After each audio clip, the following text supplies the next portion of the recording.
waxaan nahay Ethiopian waxaana ku faanaynaa inaan Ethiopian nahay waxaan ku faanaynaa inaan Ethiopian nahay Ethiopianimadana aan ku faanaynaa waxaana mahadigu celinaynaa Ilaahay naga dhigay Ethiopia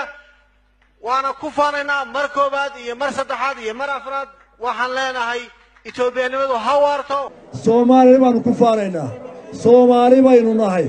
walaalaynu nahay dad baynu isku xignaa dhibaatadoodu wayna dhibaysaa dhibaatadoodu way dhibaynaa waxaan nahay Ethiopian waxaana ku faanaynaa inaan Ethiopian nahay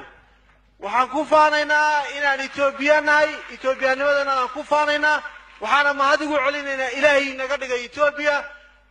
waana ku faanaynaa mar koobaad iyo mar saddexaad iyo mar afraad waxaan leenahay Ethiopianimadu ha waarto Soomaali baanu ku faanaynaa Soomaali baynu nahay walaalaynu nahay dad baynu isku xignaa dhibaatadoodu wayna dhibaysaa dhibaatadoodu way dhibaynaa